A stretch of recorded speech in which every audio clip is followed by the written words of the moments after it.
Hey, Hoop fans, in a few days, you will get the opportunity to enjoy a complimentary screening of my film, A League of Our Own, which is a movie about the three most successful women's basketball professional leagues of our time: the WBL, the Women's Basketball League, the ABL, American Basketball League, and of course, the WNBA. So I'll keep this short. Keep an eye out for the invitation. It will be complimentary. All I ask that you do is to share it with everybody you know who loves women's basketball, who loves historical films, and who love to see women and sports women winning. All right, stay tuned. Keep it locked. It's coming soon. Turn that volume up. You know you want it. It's time for Women's Basketball TV with former NCAA champion, WNBA champion, business mogul, and national TV personality, Fran Harris. All right, so y'all just broaden your minds. Think about that. I asked that question for a lot of reasons. Number one, every college player plays the kind of minutes that Caitlin played. All the stars on the teams never came out unless they had to, right? And so that's another kind of awakening when you get to the WNBA is you share minutes with people, but also you get to maximize your minutes. You get to be more efficient in your minutes played because you're not having to shoulder all of the responsibility. So that's my thought those are my thoughts on Caitlin. It was fun watching her in person. It was good talking to her in the press room. And we'll keep this thing going. Next up on the docket, we got Brink. On the brink. We're on the brink in Los Angeles. People were wondering whether Cameron Brink was who Los Angeles should have taken. I think her performance early in the exhibition game kind of allayed some of the fears that people had and concerns that they had about whether Los Angeles should have taken Cardoso or should have taken, someone else or whatever. Anyway, I think Brink is going to be a good fit there. Los Angeles is young.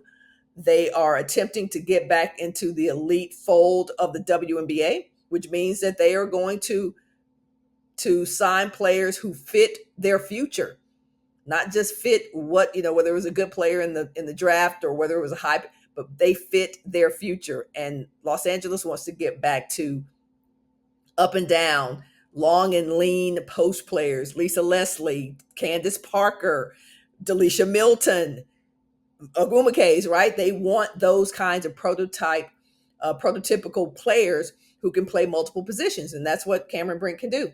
So there we go. I look forward to seeing Cameron. I didn't see that game, so I don't know. You guys have to tell me in the comments what you thought about her performance in that first game. I did see the stats, and I'll pull those up in a second. But in terms of fit, because it really is all about fit, I thought Cameron Brink was a good pick for the Los Angeles Sparks. But the steal of the draft in my heart and my mind is Rickea Jackson, the most pro-ready player in the draft, along with Caitlin Clark. Rickea Jackson, sturdy, able to get her shots, very good mid-range, can shoot the three, can take it to the hole, runs the floor. I thought she had the most pro-ready game of anybody that came out of the draft. Again, as I said, alongside with Caitlin Clark. Because when you can shoot 35 footers, yeah, you're ready for whatever's coming your way. I liked the pick. I would have taken, I didn't think Rickea would be available at the slot that she went in the draft because she was so desirable by so many different coaches. I talked to coaches prior to the draft, and 5 or 6 people were talking about Rickea. Now, they may not have been totally serious about her, given their needs, but she was one of those players that everybody was talking about. And it's all for the reasons that I shared with you before. So I'm looking forward to seeing her have a great rookie season. Let's talk a little bit about these stats. We got Derrica Hamby.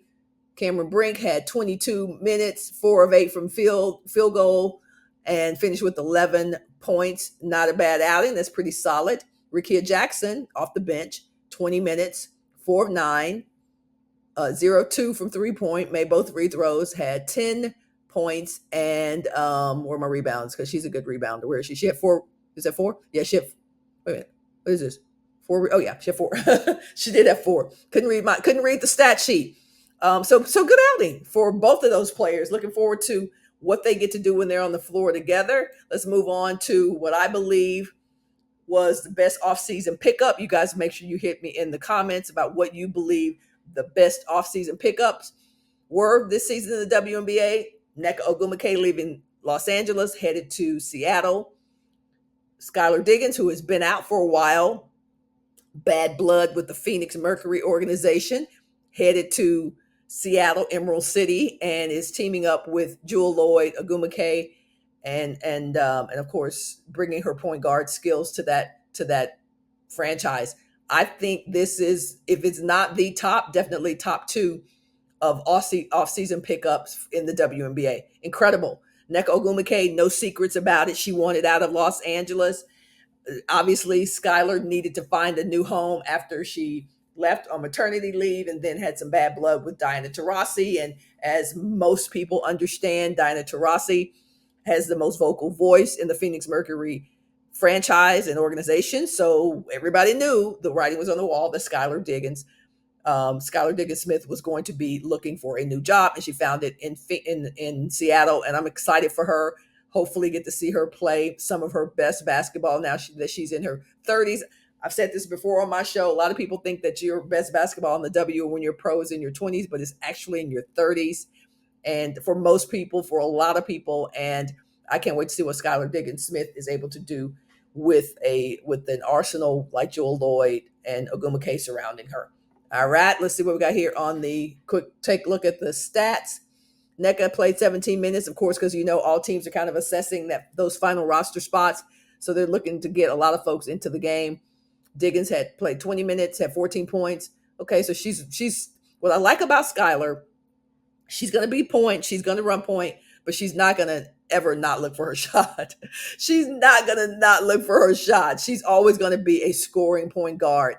And I think the teams that have scoring point guards whose mentalities are, yeah, I'm going to dish, I'm going to dime, but I'm also going to look for mine. So I think that's Skylar to the T, and I think that will make Seattle a much better team than they were last year. So that's going to be a cool thing. Moving on to the final game that I'm going to talk about in this first video is, of course, a game that I was in attendance at, and that was the Indiana Fever at the Dallas Wings. The Dallas Wings won on a last-second three-pointer, the only three-pointer Arike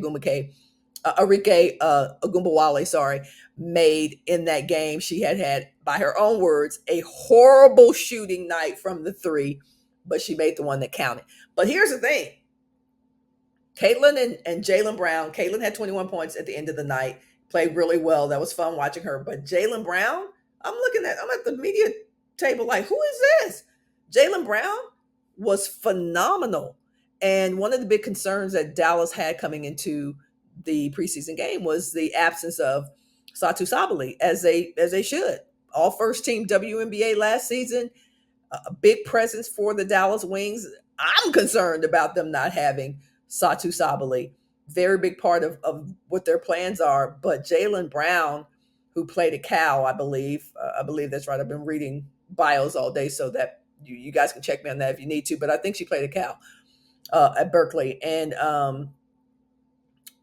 played overseas in Turkey and maybe some other places, but she was phenomenal. She shot well. I said in the media room when I was talking to her, like, you look like you've been with this franchise your entire career. That's how at home she looked. So some good job. That's a good job by Greg Bibb and Coach Latrell, Latricia. I got too many names in my head. I don't care. Okay. And Coach LT, let's say that. Let's LT, just the digging deep, figuring out what the right fit is. Y'all will hear me say that ad nauseum. It's always about fit.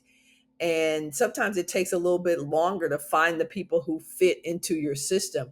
We saw that Dallas traded their point guard, Chris Dangerfield, for a third round pick. And, you're still trying to figure out the right formula. But I'll tell you what, Jaylen Brown ain't get cut. They got a couple more things to do before they open the season on the 14th. Jaylen Brown is not going to be cut. She was amazing. 3-point shooting, defending, running the floor. Amazing. She fit in. She might be the missing piece for the Dallas Wings this year to get them from that one game to the finals, the WNBA finals, which is where they left off and lost last year. So that's going to do it for this edition of Women's Basketball TV. I'm Fran Harris. I'm kind of tired, and I will see you guys, if not tomorrow, in a few days. Let me know what your thoughts are. Make sure you like, share, comment, turn on notifications, and let me know what you think in the comments. We'll talk to you soon. Thanks for tuning in to Women's Basketball TV with Fran Harris, the most provocative and entertaining women's basketball show on earth. Be sure to click that like, share and notification button so you don't miss a moment. We'll see you tomorrow.